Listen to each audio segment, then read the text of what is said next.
so pretty. We are right on the ocean, on the beach. This is so calming, guys. Look at it. Look how beautiful it is. This is absolutely a beauty. Wow.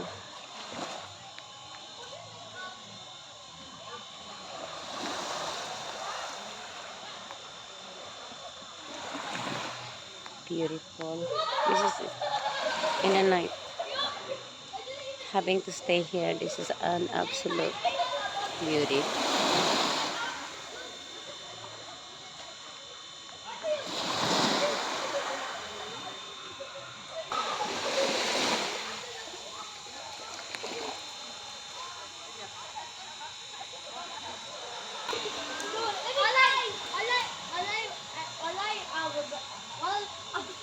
Kids are really enjoying this place. Like a black boat, fully black, and it has red near eye. Yes. Yeah, that's the one. Really? I'm hearing you. So what was all about? The goat, right? Yeah, I know what you're talking about, but I'm hearing it all. These kids are really speaking well in English, all right? So kudos.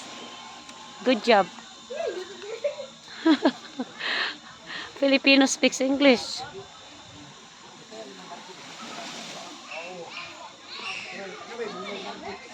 Yeah, so pretty. Well, here it is. So a lot of people are camping over here by the beach. And yes, it's so pretty, guys. Look. It's like a cabana, kind of. And then there is a gazebo.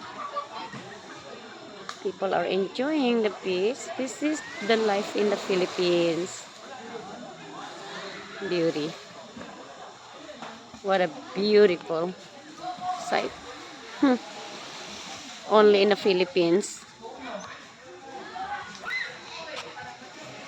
I'm walking towards the actually walking towards the pier where there my my nephew is fishing. My brother's waiting on me. And here's the pool. We didn't swim on that pool today.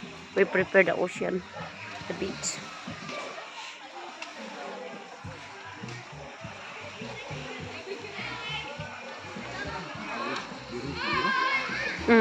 Dito ko no, Kaplin. The people are camping, see? So nice. Look at it. We are going to be walking in the ocean by the beach at night.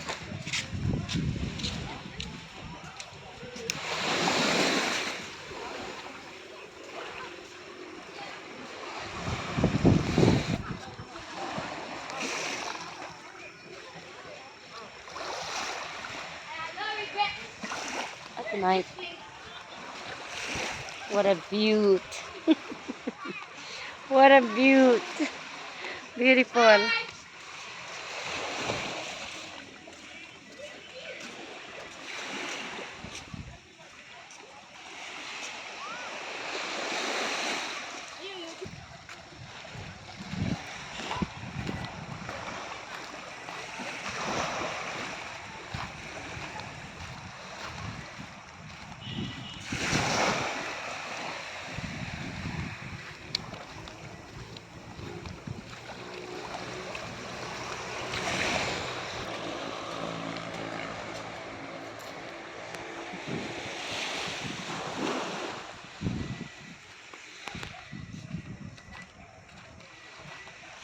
This is beautiful during the day, but I'm walking during the night. So, here we go. We are in this trail to the end of the water.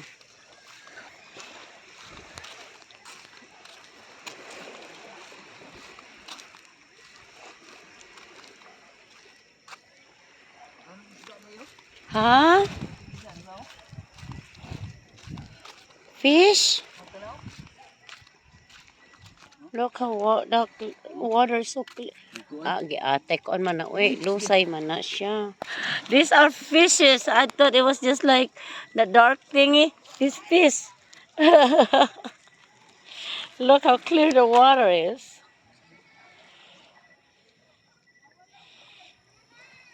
Especially during the day, this water is like blue. Anyway, we're still walking towards to the end of the diving board.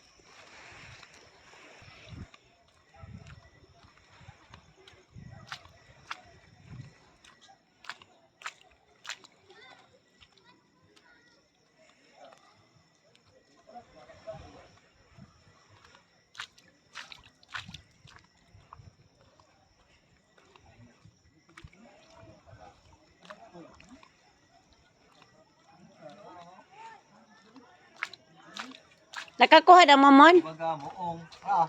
Asa na? Oh, ispat. Tayo pa angkor. Ha? Ano eh? Oh my gosh. Dikot ispat. Ispat. Paano ko sayang ko na? Pasayan da.